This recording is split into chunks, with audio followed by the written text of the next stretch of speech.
Welcome back to Story Mode. It's 2011 and Last Gamer is just taking off on YouTube. The only thing we needed to do was more reviews. Reviews of my favourite games.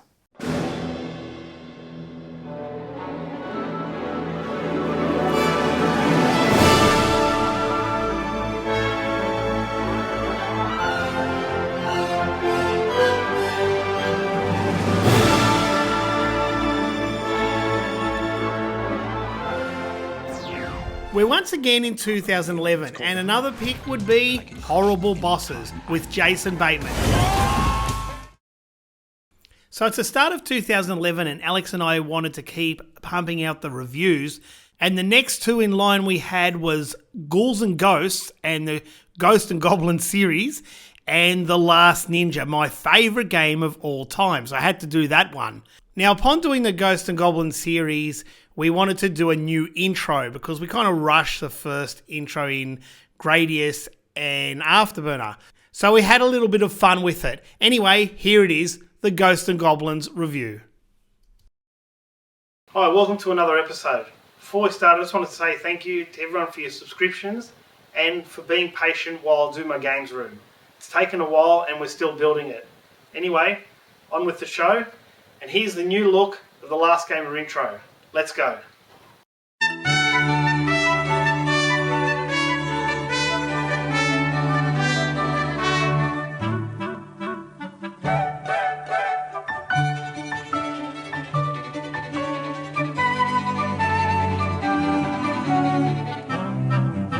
No. Not that intro. I'm talking about the new intro. Where did that one come from? Let's go.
Hi, welcome to the third episode of Last Gamer. In this episode we're going to be looking at Ghosts and Goblins, Ghouls and Ghosts series. First of all, I just want to say a special thank you to Johnny Millennium, Happy Console Gamer. And this is why, Johnny. When I was looking for Ghosts and Goblins reviews myself on YouTube, I come across you, and I haven't looked back, and you've inspired me to do my own reviews. So thank you again. Anyway, let's get on with it. As you can see, I've got the Commodore 64 of Ghosts and Goblins. Now, I probably put the most hours into this game, being a kid, playing it non-stop. Didn't have too much money to go down the arcade every day and play it, let alone it was hard. So, we're going to go around the room and grab all the console versions. So I've got the Commodore 64 disc. There's not much difference in the cassette, but I'll grab that anyway. The Amiga version of Ghouls and Ghosts. Okay, here I have the Game Boy Advanced version of Super Ghouls and Ghosts, which is modelled from the Super Nintendo. We'll talk about that. Ultimate Ghouls and Ghosts on the PSP. Can't say it's my favourite, but we'll have a good look at that one. Super Graphics, Ghouls and Ghosts. Where is it? Amongst all these Saturn games, we've got Incredible Toons. Not many people talk about this one. It's a puzzle game. It's extremely rare and it was exclusive to Japan only. And this is actually underrated. Back here, we've got the Master System version, and of Ghouls and Ghosts, and the NES version of Ghosts and Goblins, and the Super NES version of Super Ghouls and Ghosts. Now, this is the Japanese version. This would have to be a favourite of the Ghosts and Goblins, Ghouls and Ghosts series, the Mega Drive version of Ghouls and Ghosts, again Japanese. And even more than the arcade, I'd have to say on that one. And then lastly, we come over to the newer consoles. The PlayStation 2 version of the Capcom Classic Collection, which has got 22 games on it. And they are Ghosts and Goblins and Ghouls and Ghosts. And it's actually got Super Ghouls and Ghosts as well. And the Xbox version of that. Now before we look at these games, as all episodes, we're going to go to the arcade room and see where it all started with Ghosts and Goblins in 1985 and then Ghouls and Ghosts in 1988. So let's head there now. Okay, welcome to the arcade room. Now we've got Ghouls and Ghosts running in the background here, but before we get into that, we'll talk about Ghosts and Goblins. This is Makamura, the arcade board, or Ghosts and Goblins. You'll notice that it hasn't got any tracks on the board. It's completely void of it, and Capcom did that to stop piracy. They didn't do the best job because majority of the arcade boards that were out there were pirated. Anyway, that's the good old Ghosts and Goblins board. We'll go ahead and put that in now. Okay, now we'll look at Ghouls and Ghosts, or Dai Makamura. You'll notice it has the DM there, and this was the second CPS-1 board ever made, Forgotten Worlds being the first. You can see it. Now, believe it or not, this is actually rarer in the arcade industry, or the arcade collectors out there, than Ghosts and Goblins itself. So let's whack this in and have a shot at this.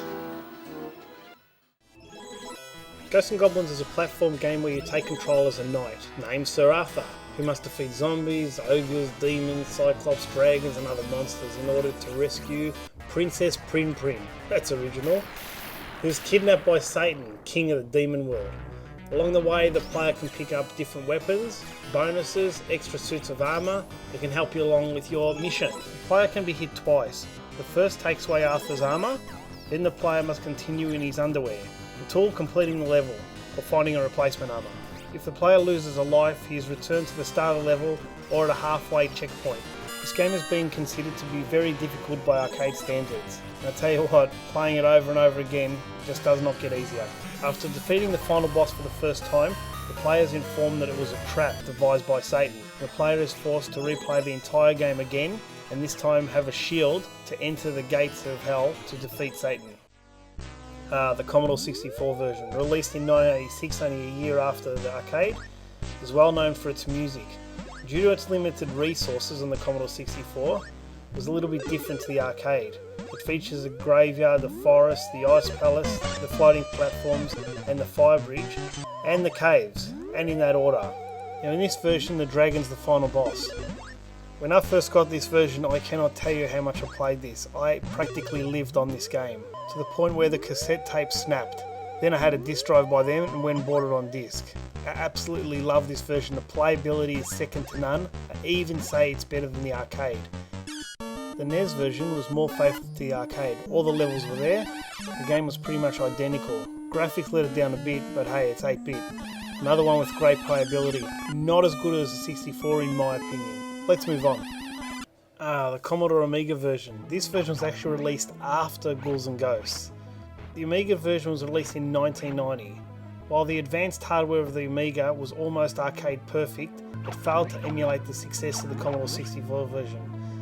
The thing with the Amiga version, it will not have music unless you have a megabyte of RAM.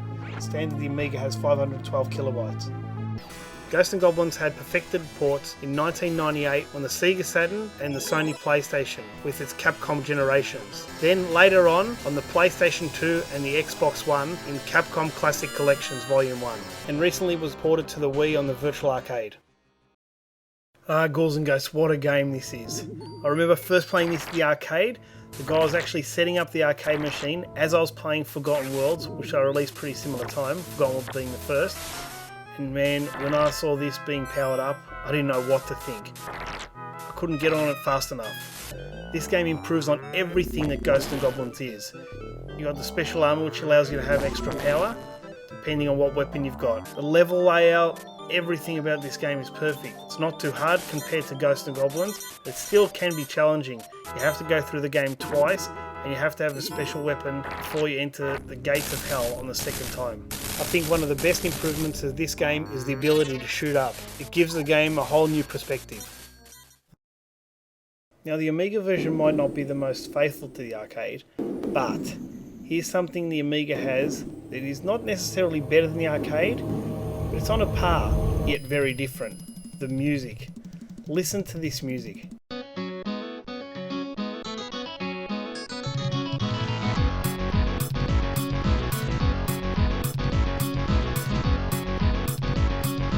The music in the Amiga version is done by the legendary Tim Follin, who also did another couple of games which we'll have a look at in a minute. Now listening to Bionic Commando, again Tim Follin. And just have a listen to this. It clearly is superior music to the arcade.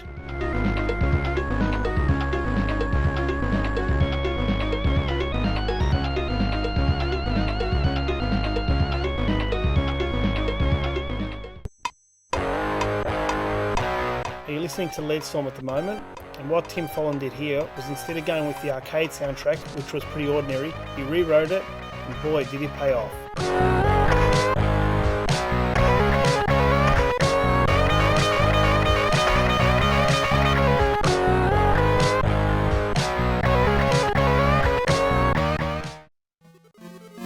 With the Master System version, it's actually got a shop in the game. So they actually took that from Forgotten Worlds. And what it is, when you go in the shop, you can choose from 3 different types of armour. One, you can actually... Arthur moves faster. The second is Arthur has better magic power, so when you hold down and charge.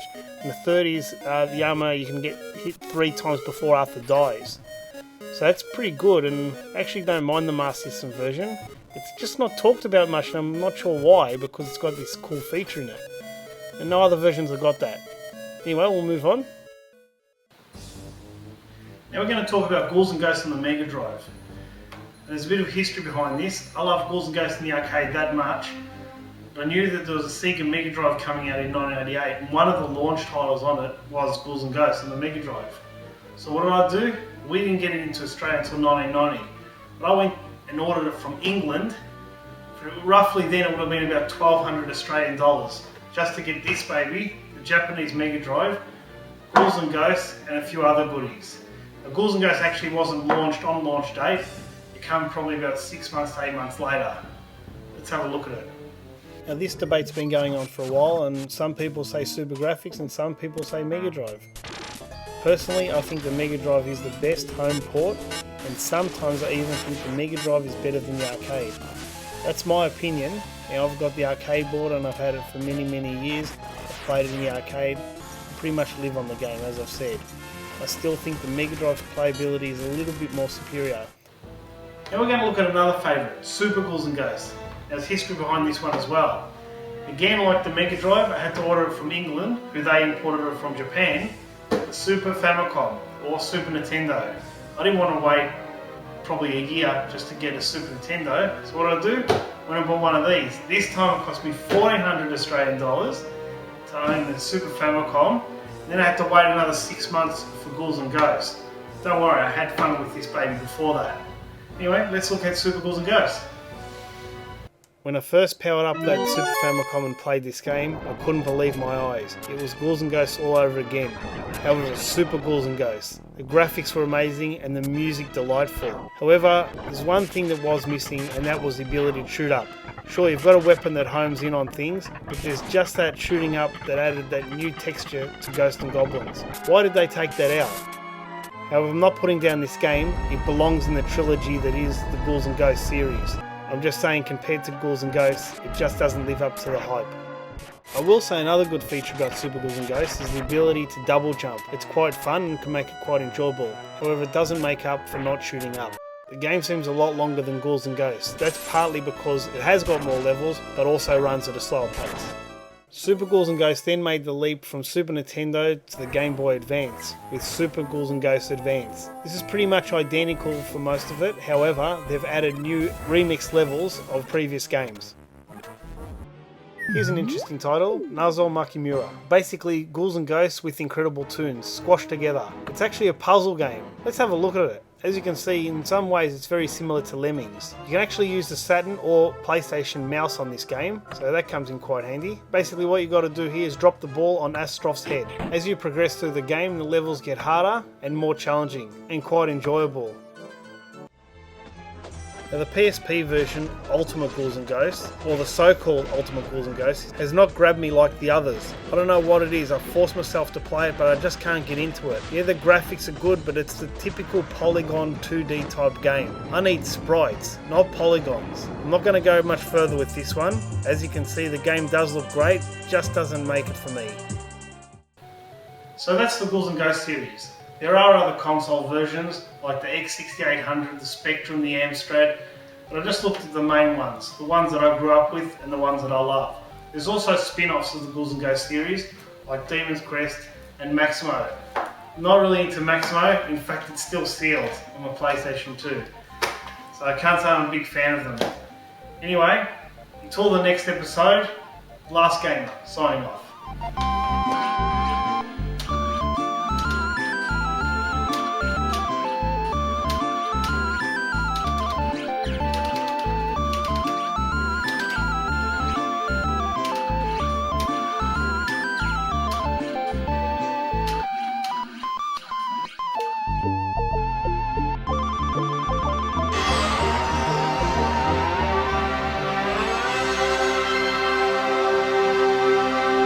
And then we did a deleted scenes video.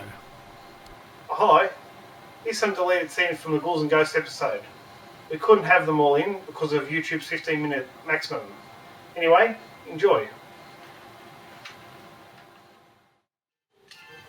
Here's a fun fact. At this point of the game you can actually climb up an invisible ladder. Don't know if this is a glitch or intentional because it's on many of the home ports. If you thought that first level ladder trick was good, look at the one in the 5th level. You can go all the way to the top. Here's another cool trick that's on the Sega Mega Drive. You can change Ghouls and Ghosts, English version, to the Japanese version, Dai Makimura.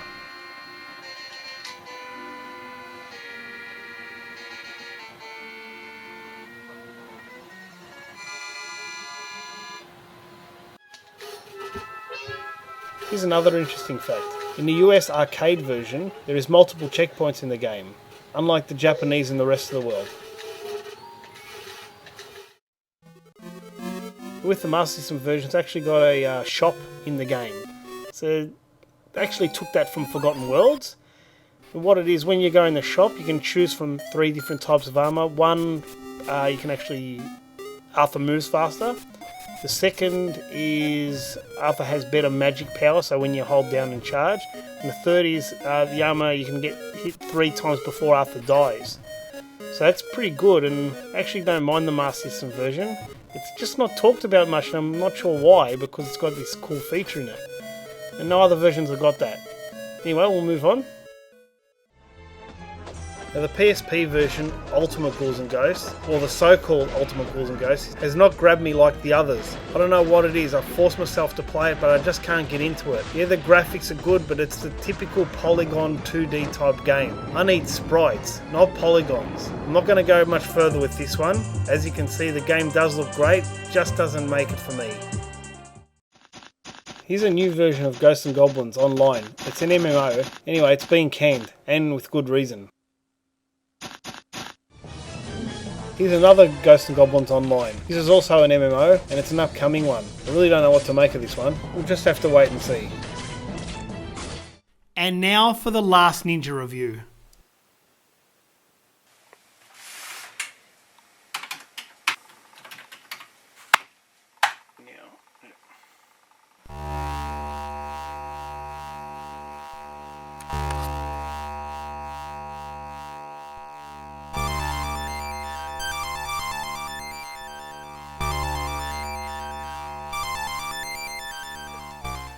No matter if you've been into games for 4 months or 40 years, no matter if your collection is big or small. No matter what games you're into, action, adventure, RPG, we all have one thing in common, our all-time favourite game, the game that's on top of our list. And this time, we're looking at my all-time favourite game, The Last Ninja. Before we jump into the game, let's look at the title. There's no coincidence that The Last Gamer borrowed its name from The Last Ninja, one being my favourite game of all time, and two, I feel like I'm the last of my generation, the generation of the 70s gamer to now, because during that time I've not yet once put the control pad down for another hobby in favour of video games. So it was obvious.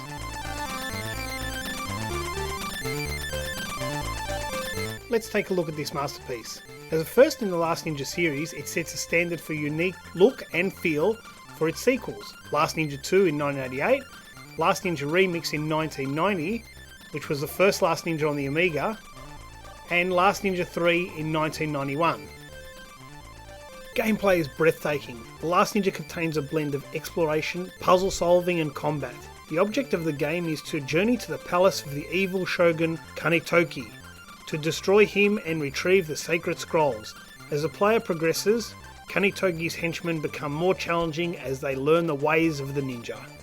The interface consists of the opponent's energy and collected inventory on the right, and player's health on the bottom. The world is viewed in an isometric perspective, allowing the player to move freely in 8 directions. Movements are relative to the direction your ninja is facing, to predefined paths, the scenery being inaccessible. Composure and precision must be used when navigating and jumping around obstacles, traps and fatal features of the terrain. By approaching and kneeling at certain landscapes such as shrines and Buddha temples, even water fountains, an indication of what is to be collected next will appear. These items are often hidden in trees or bushes and flash shortly after the screen has been entered. Attack moves are executed by combinations of the direction you push along with the fire button, attacking the opponent's head, torso and legs. Weapons like the ninja toe, nunchuck, staff, shuriken, smoke bombs can be equipped. The game is set on the island of Linfen and is split up into 6 distinct territories. They have to be attacked in a sequential order, each with their own unique challenges and items to collect. The Wastelands is set in a bright green grassland surrounded by a rocky landscape consisting of 25 screens. You have to somersault from rock to rock and cross swampy lakes. Find critical items like the pouch and key to complete the game. This level also features the fire-breathing dragon. This level's most remembered for its music. Take a listen.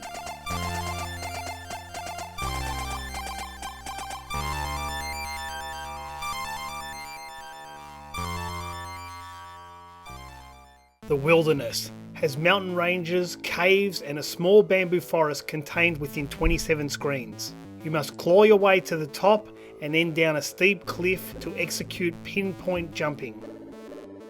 The Palace Gardens paints a picture of tranquility with flying white doves, magnificent waterfalls and flower beds over 25 screens. It also features a blue dragon and the famous ruined Buddha shrine. The Dungeons. The trapdoor drops you in an abandoned dreadful place filled with torture chambers and dead ends over 24 screens. This eerie place is inhabited by scary spiders, rats, ghosts and skeletons that jump to life. This has to be my favourite level. The Palace is decorated by Asiatic furniture and is full of highly trained guards over 15 screens. Down the hall is a sword-throwing statue that is particularly difficult to pass, requiring the player to stay close to the wall. The Inner Sanctum has a secret passage and a threatening archer statue with 15 screens that lead to the final confrontation. The journey ends with a tough duel with the armoured Kanetoki. After his defeat, the scrolls are revealed. What you're looking at here is my 14th birthday present in 1987. It's the cassette version of the Commodore 64. You'll notice it has a crack on the cassette. Now I don't know when that happened. It happened upon the journey. But not for 1 minute would I ever think about replacing this in a brand new case. That's the thing with collecting games. They might get bumps and scratches along the way, and that's all a part of the journey. Other format conversions were also later released.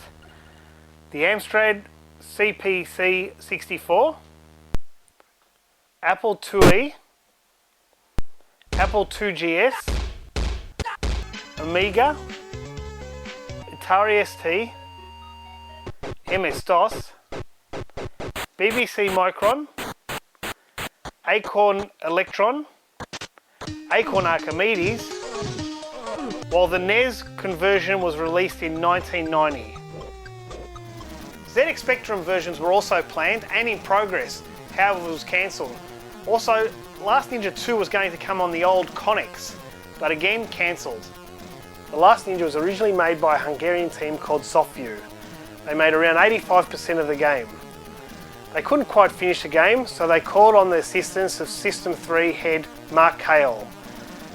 They grabbed the game, took it back to England, pretty much finished the game and all encoding. After finishing the game and putting System 3 name on it, Softview never got a mention or any accreditation at all. So that's The Last Ninja. Now I'm not going to go into Last Ninja 2 or 3, but what I will do is give you some highlights of those two games over various platforms. Sit back and enjoy. Bye until the next episode. The ZX Spectrum was planned, the ZX Spectrum version of, the ZX Spectrum, ready? The ZX Spectrum version was planned for The Last Ninja 1 and in progress, however didn't get to the final cutting room. That's stupid, what are you talking about? The ZX Spectrum version was planned and in progress, however got cancelled. Also, I can't do two things. Hang on, I'll be right now. ZX, that's a hard way to say it.